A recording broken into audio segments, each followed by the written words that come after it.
राम राम दोस्तों, जय बाबा नीम करोली महाराज जी की। आशा है कि आपके ऊपर भी बाबा नीम करोली जी की, शिव शंकर भोलेनाथ जी की, मेरे प्रभु राम जी की, हनुमान जी की, मेरी माँ आदि पराशक्ति पार्वती जी की, सभी देवी देवताओं की आपके ऊपर भी अपार कृपा होगी। आपके घर परिवार में भी सभी कुशल मंगल होंगे, यही मैं प्रार्थना करता हूँ सभी देवी देवताओं से। दोस्तों, आज मैं आपको सुनाता हूँ श्रीमद् वाल्मीकि रामायण अयोध्या कांड का 62वां सर्ग। इसे सुने और श्री राम जी की और हनुमान जी की महिमा, इसका अनंत धर्म लाभ उठाएं दोस्तों, और आगे भी शेयर करें। तो अभी शुरू करते हैं 62वां सर्ग। जय श्री राम।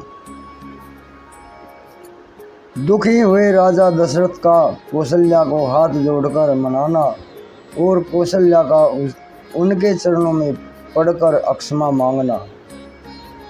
शोकमग्न हो कुपित हुई श्री राम माता कौशल्या ने जब राजा दशरथ को इस प्रकार कठोर वचन सुनाया, तब वे दुखित होकर बड़ी चिंता में पड़ गए। चिंतित होने के कारण राजा की सारी इंद्रियां मोह से आच्छन्न हो गई। तदनंतर दीर्घ काल के पश्चात शत्रुओं को संताप देने वाले राजा दशरथ को चेत हुआ। होश में आने पर उन्होंने गरम गरम लंबी सांसें ली और कौशल्या को बगल में बैठी हुई देख वे फिर चिंता में पड़ गए।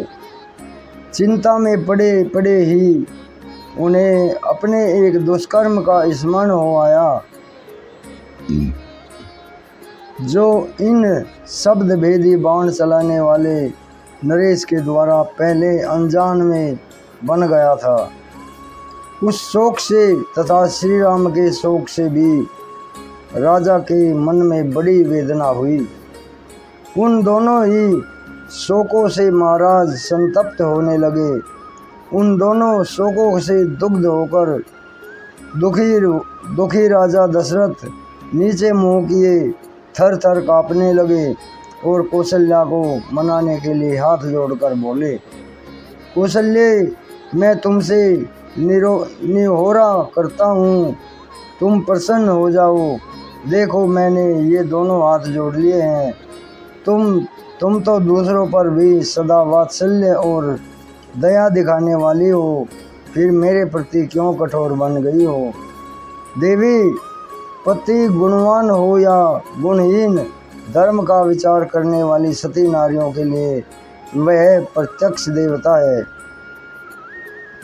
तुम तो सदा धर्म में तत्पर रहने वाली और लोक में भले बुरे को समझने वाली हो। यद्यपि तुम भी दुखित हो, तथापि मैं भी महान दुख में पड़ा हुआ हूँ। अतः तुम्हें मुझसे कठोर वचन नहीं कहना चाहिए।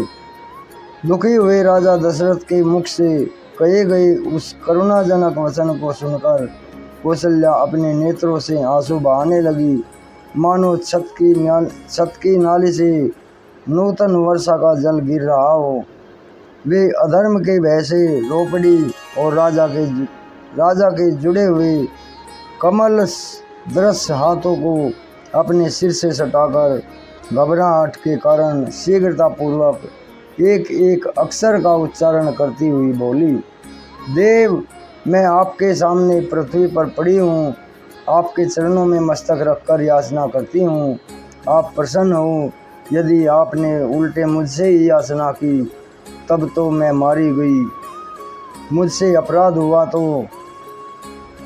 हुआ हो तो मैं आपसे अक्षमा पाने के योग्य हूँ, प्रहार पाने के नहीं।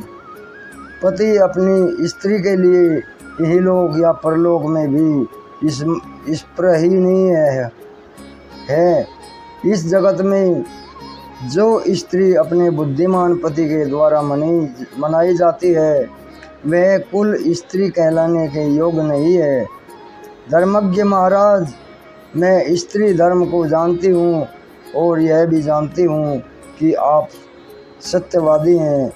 इस समय मैंने जो कुछ भी कहने योग्य बात कह दी है और जो ना कहने योग्य बात कर दी है, वह पुत्र शोक से पीड़ित होने के कारण मेरे मुख से निकल गई। शोक धैर्य का नाश कर देता है, शोक शास्त्र ज्ञान को भी लुप्त कर देता है तथा शोक सब कुछ नष्ट कर देता है। अतः शोक के समान दूसरा कोई शत्रु नहीं है।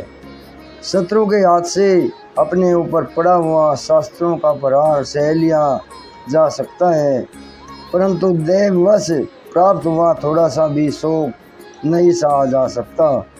श्री राम को वन में गई आज 5 रातें बीत गई, मैं यही गिनती रहती हूँ। शोक ने मेरे हर्ष को नष्ट कर दिया है, अतः ये 5 रात मेरे लिए 5 वर्षों के समान प्रतीत होती हैं। श्री राम का ही चिंतन करने के कारण मेरे हृदय का यह शोक बढ़ता जा रहा है। जैसे नदियों के वेग से समुद्र का जल बहुत बढ़ जाता है।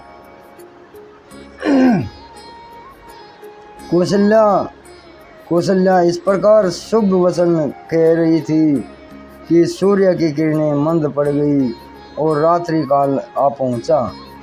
देवी कौशल्या की इन बातों से राजा को बड़ी प्रसन्नता हुई, साथ ही वे श्री राम शोक से भी पीड़ित थे। इस हर्ष और शोक की अवस्था में उन्हें नींद आ गई। इस प्रकार श्री वाल्मीकि निमित्त आर्ष रामायण आदि काव्य के अयोध्या कांड में 62वां सर्ग पूरा हुआ।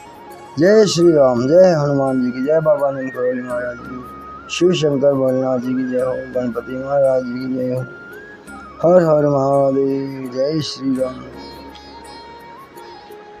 तो दोस्तों ये 62वां सर्ग संपन्न हुआ है। कल मैं आपको इसका 63वां सर्ग सुनाऊंगा। 63वां सर्ग है राजा दशरथ का शोक और उनका कौशल्या से अपने द्वारा मुनि कुमार के मारे जाने का प्रसंग सुनाना।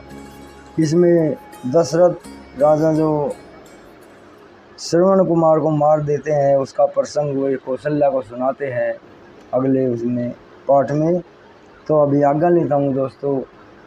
बाबा नीम करोली जी की, सभी देवी देवताओं की, शिव भोले शंकर जी की सावन महीने में आपके ऊपर सदैव दया दृष्टि बनी रही, यही मेरी प्रार्थना है सभी देवी देवताओं से।